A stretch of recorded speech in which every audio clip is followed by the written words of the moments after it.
Baik, Assalamualaikum warahmatullahi wabarakatuh. Alat transportasi merupakan kebutuhan pokok di era ini, dan di setiap harinya begitu padat kendaraan yang memenuhi jalanan dengan berbagai maksud dan tujuannya masing-masing. Dengan hadirnya kendaraan menjadi salah satu alat untuk mempermudah manusia mengantar ke tempat yang akan dituju, baik itu menggunakan kendaraan umum ataupun kendaraan pribadi. Bahkan produksi kendaraan pun dari waktu ke waktu semakin bertambah, dikarenakan permintaan dari konsumen yang terus meningkat. Hal itu diikuti dengan perkembangan bisnis leasing dan perbankan yang semakin menjamur, yaitu untuk mempermudah atau memfasilitasi seseorang apabila ingin mengambil kendaraan. Namun sejatinya kehidupan terkadang diiringi dengan keadaan yang tidak direncanakan. Dalam hal ini mungkin ada beberapa kasus di lapangan dikarenakan nasabah sudah tidak bisa lagi membayar cicilannya, maka memaksa nasabah tersebut untuk mengoveralihkan kendaraan kepada pihak lain. Bersama saya Kang Mul, di sini kita akan membahas tentang cara mengover kredit kendaraan sesuai dengan aturan atau sesuai dengan hukum.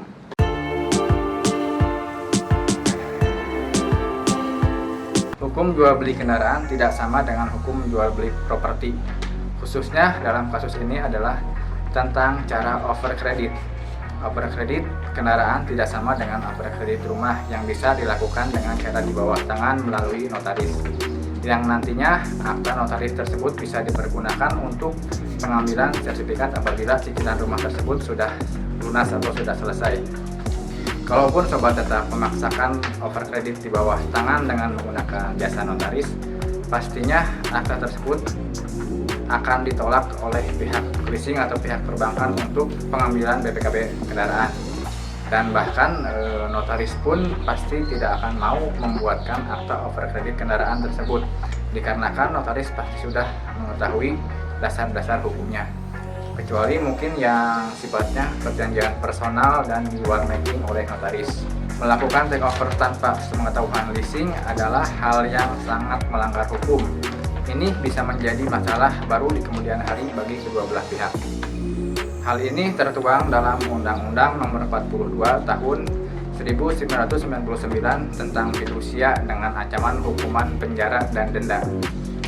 Pada pasal 23 ayat 2 Undang-Undang Nomor 42 Tahun 1999 tentang fidusia terdapat penjelasan bahwa pemberi fidusia dilarang mengalihkan, menggadaikan, atau menyewakan kepada pihak lain benda yang merupakan objek jaminan fidusia, kecuali terdapat persetujuan tertulis terlebih dahulu dari penerima fidusia.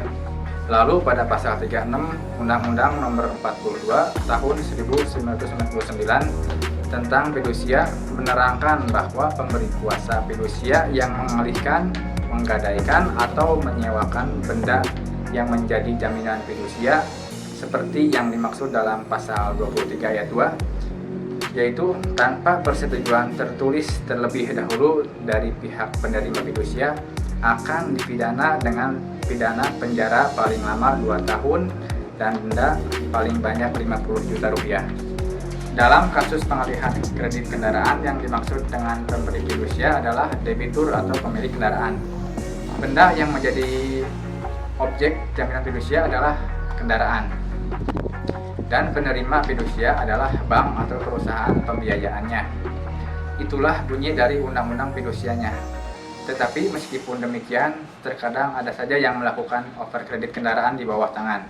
Sebenarnya itu tidak akan menjadi masalah yang serius selama pihak penjual dan pihak pembeli mempunyai komitmen dalam hal membayar cicilannya. Dan jikalau kendaraan tersebut sudah lunas cicilannya, maka BPKB tersebut bisa diambil. Namun yang jadi permasalahan adalah apabila pihak yang membeli kendaraan dengan over kredit tersebut terjadi kemacetan dalam pembayaran, maka yang akan menerima konsekuensinya yaitu pihak pertama. Dalam hal ini, apabila pihak pembeli sudah merasa tidak bisa lagi membayar cicilannya, maka ada solusi dari pihak leasing atau perbankan. Yang saya ketahui itu ada 2 jenis solusi atau jalan keluar apabila sobat hendak mengover kendaraannya. Yang pertama itu adalah mengembalikan kembali kendaraan tersebut kepada pihak leasing. Dan biasanya ada dana kompensasi dari pihak leasing yang jumlahnya sesuai dengan kebijakan dari leasing tersebut. Yang kedua itu mengoffer kendaraan tersebut secara resmi, yaitu melalui leasing atau bank tersebut. Cara offer kredit resmi kendaraan secara hukum. Yang pertama itu pembeli pertama diwajibkan untuk melaporkan kepada bank atau pembiayaan terkait mengenai take over dari kendaraan tersebut. Karena tidak semua bank atau leasing itu menerima proses offer kredit kendaraan. Ada juga pihak leasing atau bank yang tidak membolehkan. Yang kedua, pihak penjual nantinya akan melakukan analisis terhadap permintaan pembeli yang terkait finansial. Maksudnya nanti di bank itu ada semacam analisis terhadap pihak pembeli. Apabila menurut analisis bank pemberi masih sanggup untuk membayar, maka pihak bank dan pembiayaan bisa menolak permintaan tersebut. Jika pembeli tidak mampu membayar, maka pihak bank dan pembiayaan akan memproses permintaan pembeli dengan ketentuan biayaan yang sudah ditetapkan. Yang kelima, terakhir, kedua belah pihak nantinya akan melakukan perjanjian yang disaksikan oleh pihak bank dan pembiayaan. Jadi transaksi tersebut resmi, yaitu di kantor perbankan dan leasing tersebut.